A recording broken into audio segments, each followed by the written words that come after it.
Hi there, Thomasina Williams of Sankofa Legacy Advisors, back with day 4 of my 10-day video series inviting you to reimagine what might be possible if you choose to engage differently with your family. Day 1 was Saturday, December 27th, my birthday. The invitation for that day was simply to reimagine what might be possible for you and your family. Day 2, the invitation was to reflect on who you might need to become to engage differently with your family. What characteristics or qualities might you want to bring forward? Day 3 was an invitation to reflect on where in your body do you feel discomfort when it comes to thinking about engaging with your family. I want to stay with that theme of noticing what is happening for you and invite you today to reflect on what are the factual contexts in which you feel discomfort around engaging with your family. Context, I believe, gives everything meaning. One of the things that I do as part of my process when I start to work with a family is to interview various family members, not talking just to the people who found me, but I want to understand the broader context for what is happening within the family system. And to do that, part of my process is to talk with others to get their perspective.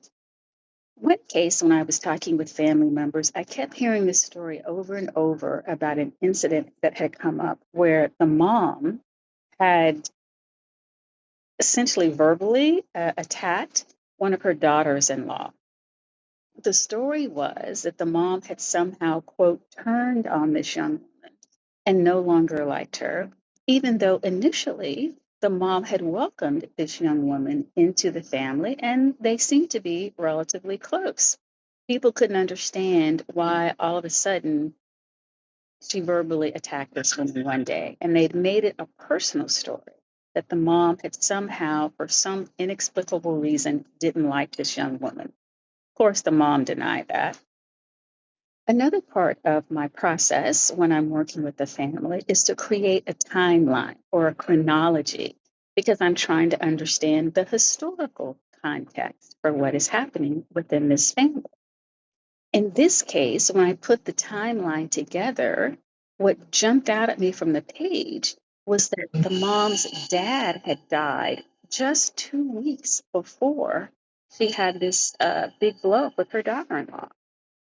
It turns out that the mom, like many moms, is the strong one in the family. She's taking care of business, she's making sure that everyone else's needs are taken care of. And candidly, hadn't taken time to grieve the loss of her father or to let others know that she needed some support. Candidly, it wasn't clear that she even recognized at the time just how deeply she needed to grieve her dad's loss. And it turns out this mom had developed a pattern of not expressing what she was feeling, of not showing any sign of, quote, weakness, because she felt the need to be the strong one for everybody else in the family. Not sharing how you're thinking and feeling is a form of emotional distance. It's one of 4 default patterns that humans often resort to or default to as a protective mechanism to ease discomfort when there's some underlying tension or upset for them. We'll get to those over the course of the next 4 days. There are 4 of them, so we're going to take one each of the next 4 days. But for today, I'm going to invite you again to focus on what are the factual contexts in which you feel discomfort around engaging with your family. Focusing on context helps you to see patterns. And when you can see patterns, you can recognize that even though the upset may feel deeply personal, it actually is not personal. It's protective. Someone is trying to protect their own sense of discomfort. And the other thing about patterns is that they're predictable. If you can identify the patterns and the signs of when they're coming on, it helps you then to protect and guard against those patterns. So that's the prompt for today. The invitation is for you to reflect on the factual context. And I'm going to emphasize factual and distinguish that from story. Factual is the who, the what, the when, and the where, not the why. In the example I gave, the what was that the mom had said some very unnice things to the young lady. The story was speculation about why she had done that.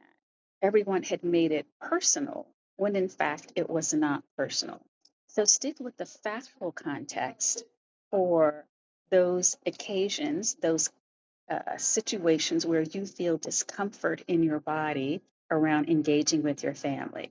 And I'll be back tomorrow to talk about pattern 1 of 4 and what it means. How do you navigate it?